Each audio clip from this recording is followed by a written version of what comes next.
Okay, everybody, this is Mike with Do It Yourself Fixing with the Long Brothers, and we're sitting here with Shawn Snoozy, Hey, you guys.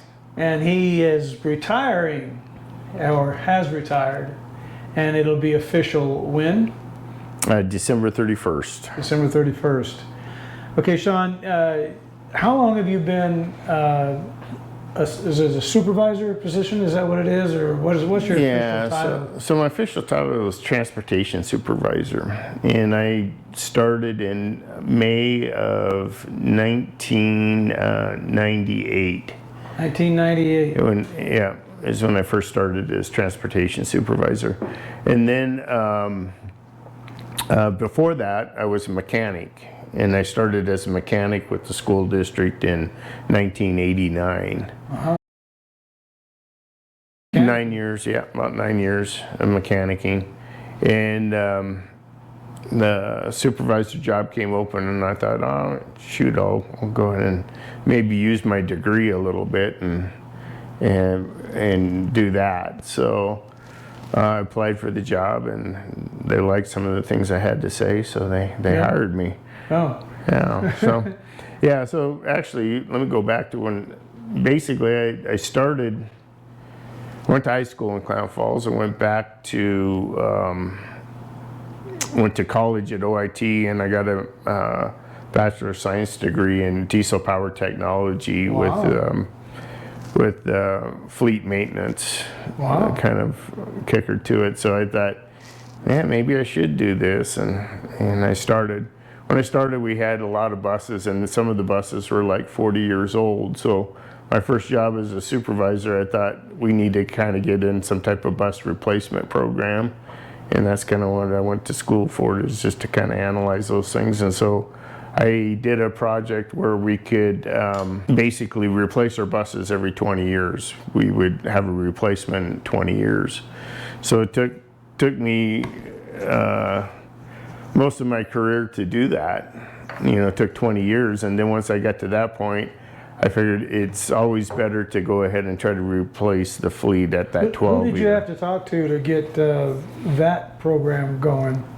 Well, it was the superintendent back then, which was Dave Davis, but really the business manager, Kent Stevens, was the guy that he was a young guy too.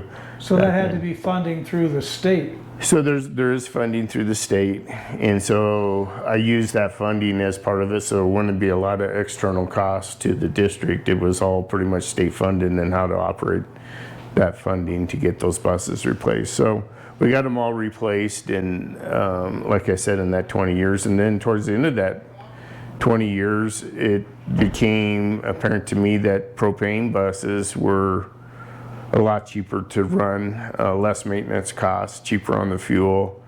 A lot of grants out there for clean emission grants that we could get, so we started doing that. And as you know now, probably that most of our fleet is propane.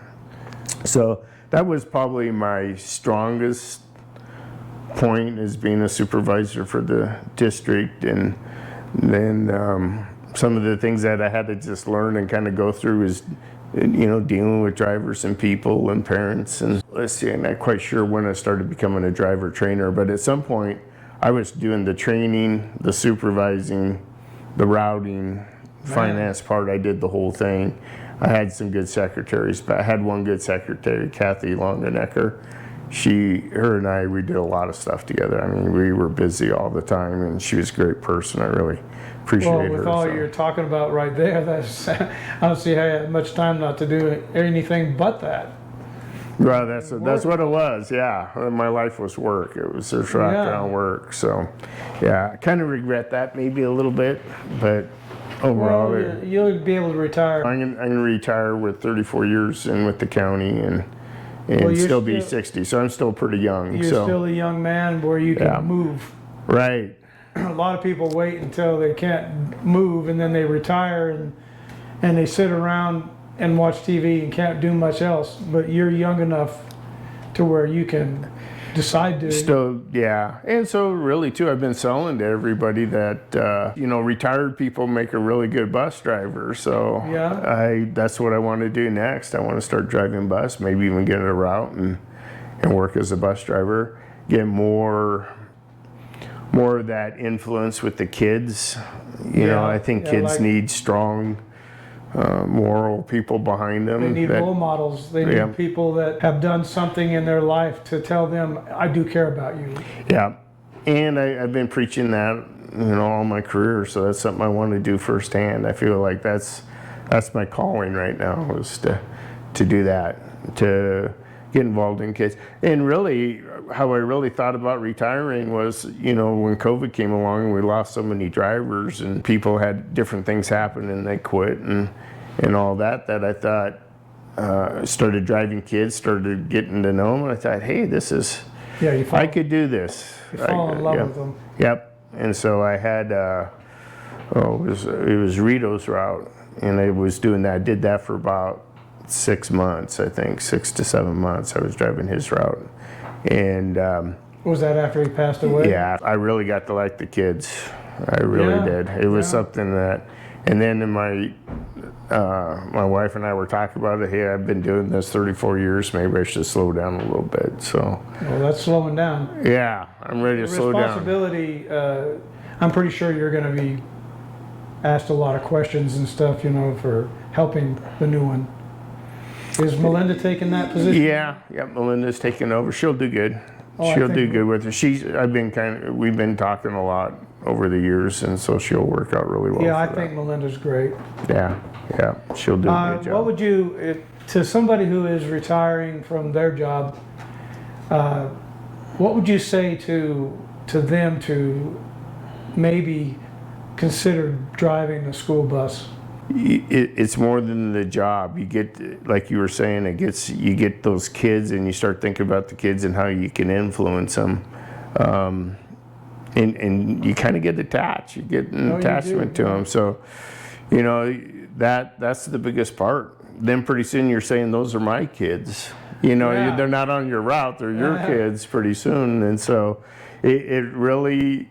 Well, look, if you do a Ferguson route, say, and you got from kindergarten to 6th grade, and you drive for 6 years, you're like their dad and their uncles and everything. Yeah, you're a big part of their lives. They You see are you their first. life. I mean, Yeah. how old are they? Yeah, so you see them when they first get on the bus in the morning. You see them when they get off the bus in the afternoon, and they're, you know, they get to know you, and you get to know them. Yeah, so. you see the little kids in the morning, especially in their kindergartens, they can't even climb up the stairs. Right. And then pretty soon they're flying up those stairs, and they say, "Man, you grew a lot this summer." Yeah. You know, so yeah, it's. Yeah, it's a neat thing. All right, well, Shawn, I appreciate you. Yeah, I'm glad thank you you. hired me and my brother here. Yeah.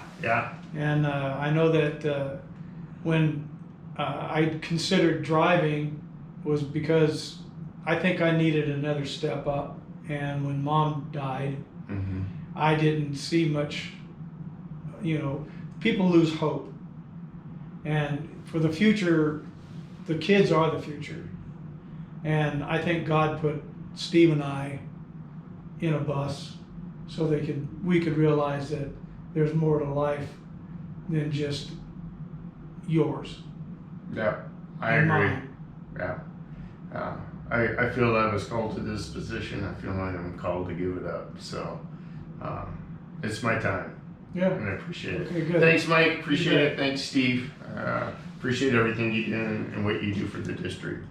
Well, I'm glad I'm retiring, but boy, I really, you know, I grew up here in Klamath Falls and Klamath County, and I just really appreciate the district giving me the opportunity to serve this community and do what I can for this community and what I've done for this community to, you know, help them get their kids to and from school. Yeah. So thank everybody